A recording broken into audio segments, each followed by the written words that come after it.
Hello दोस्तों, कैसे हैं आप। आज की कहानी का नाम है मेहनत। भैया 2000 रुपये चाहिए थे। रेलवे की न्यू वैकेंसी निकली है, फॉर्म भरवाना है और कुछ बुक्स भी खरीदनी है। प्रमोद ने जब बड़े भाई से पैसे मांगे तो भाई बोला, अभी हाथ तंग चल रहा है, तू ऐसा कर राजेश से मांग ले, उसे तो 1 तारीख को सैलरी मिलती है ना, और आज 3 तारीख ही हुई है। प्रमोद राजेश के पास गया और पैसे मांगे तो राजेश झल्ला पड़ा, बोला, तू अब बड़ा हो गया, तेरी शादी भी हो गई, अब मांगना छोड़ दे। और रेलवे की वैकेंसी का फॉर्म भरने में 2000 रुपये कब लगने लगे। गुलछर्रे उड़ाना चाहता है या अपनी बीवी के शौक़ पूरा करना चाहता है। अगर ऐसा है तो अपनी कमाई से कर। पैसा बहुत मेहनत से कमाया जाता है। जिस दिन मेहनत करेगा उस दिन सारे शौक़ ख़त्म हो जाएंगे। पापा के अचानक चले जाने से सबसे ज़्यादा दुख प्रमोद को हुआ था। उसकी ज़िंदगी एकदम से बदल गई थी। माँ तो बचपन में ही चल बसी थी। उसके दोनों भाई सेटल हो गए थे। बड़ा भाई अपनी दुकान चला रहा था और उससे छोटा भाई राजेश बिजली विभाग में सरकारी नौकरी कर रहा था। 4 महीने पहले प्रमोद की शादी कर दी गई थी, मगर उसकी शादी के 2 महीने बाद ही पिता का हार्ट अटैक से देहांत हो गया था।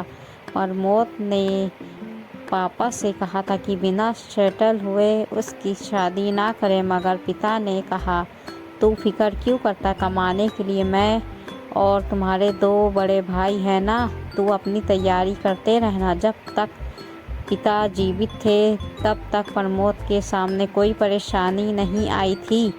जितने पैसे मांगता था मिल जाते थे। उधर पत्नी भी रोज़ शिकायतें कर रही थी कि रात को वो पढ़ाई करने में लगा था कि पत्नी बोली, मुझे मेरे मायके छोड़ आओ, यहाँ नौकरों की तरह मुझसे काम नहीं होता। आपकी दोनों भाभियाँ कुछ नहीं करती, पूरे दिन मैं ही पिसती रहती हूँ, थोड़ा सा जवाब दे देती हूँ तो मुझे ताने सुनाने लगती हैं, कहती हैं तुम्हारा पति तो निठल्ला पड़ा रहता है, अगर तुम भी नखरे दिखाओगी तो अपने बिस्तर समेटो और अलग हो जाओ। तुम्हारे पति को पढ़ा लिखा दिया है, शादी कर दी, अब जीवन भर खिलाने का जिम्मा नहीं ले रखा।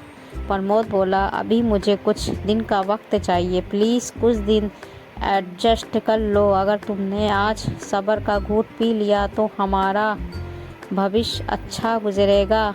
जो भाभियाँ कहती हैं वो कल दिया करो, काम करने से तुम्हारा कुछ नहीं बिगड़ेगा। अगर उन्होंने हमें अलग कर दिया तो मैं किसी भी कंपटीशन की तैयारी नहीं कर पाऊँगा। वो पत्नी को रोज़ समझाता था, मगर पत्नी नहीं समझ सकी। एक दिन जेठानियों से लड़कर वो अपने पीहर चली गई। इसका नुकसान प्रमोद को ये हुआ कि वो भाइयों से पैसे मांगने लायक भी नहीं रहा। फिर मजबूरन उसे अपना पढ़ाई का खर्चा निकालने के लिए कुछ ट्यूशन पकड़ने पड़े। अब वो ट्यूशन भी कराता था और साथ में अपनी पढ़ाई भी करता था। कुछ दिनों बाद भाई अलग हो गए। इधर इस कारण प्रमोद को भी अपना अलग चूल्हा बनाना पड़ा। खाना बनाने और घर के काम के कारण उसे परेशानी होने लगी थी।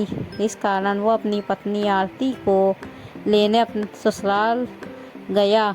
आरती बोली, जब तक ढंग से पैसे नहीं कमाओगे मैं नहीं आऊँगी। वो बोला, ट्यूशन से इतनी आमदनी तो हो जाती है कि हम दोनों का गुजारा हो जाएगा। बाकी मैं तैयारी कर रहा हूँ ना, जल्दी ही नौकरी लगा लूँगा। मगर आरती नहीं आई। वो बोली, तुम जैसे ब्रोकर के पास लौट आने से अच्छा है कि मैं रिश्ता तोड़ कर किसी और से शादी कर लूँ। प्रमोद निराश होकर लौट आया। अब वो ज़िंदगी की कड़वी हकीकत से रूबरू हो चुका था। टूट चुका था मगर बिखरा नहीं। जी जान से कंपटीशन की तैयारी में जुट गया। अंत में 2 साल की जी तोड़ मेहनत के बाद स्टेट की सिविल सेवा में निकल गया और एक बड़ा अधिकारी बन गया। जैसे ही वो परीक्षा में पास हुआ उसके सारे रिश्तेदार लौट आए। दोनों भाई उसके आगे पीछे घूमने लगे। पत्नी भी लौट आई। अन्य रिश्तेदार जो कभी उसका फ़ोन भी नहीं उठाते थे, अब उससे बात करने की कोशिश करने लगे। आरती बोली, मैंने जानबूझकर आपको अकेला छोड़ा था ताकि आप बिना किसी डिस्टरबेंस के तैयारी कर सके। ये मेरा प्यार और तपस्या थी कि आप सफल हो गए। प्रमोद बोला, मैं तुम्हें अपनी पत्नी नहीं मानता। जो दुख में मेरे साथ नहीं खड़ी थी, उसे मेरे सुख के दिनों में साथ चलने का कोई अधिकार नहीं है। प्रमोद अब अकेला ही रहता है। पत्नी ने कोर्ट में मुकदमा कर दिया कि वो उसे साथ रखे। मुकदमा विचाराधीन है। कहानी में कौन गलत है, प्रमोद या आरती? आपको कहानी कैसी लगी कमेंट करके हमें ज़रूर बताइएगा। कहानी अच्छी लगी हो तो लाइक करें, सब्सक्राइब करें। मिलते हैं अगली हिंदी कहानियों के साथ। जब तक कि अपना ख्याल रखिए। अल्लाह हाफिज़।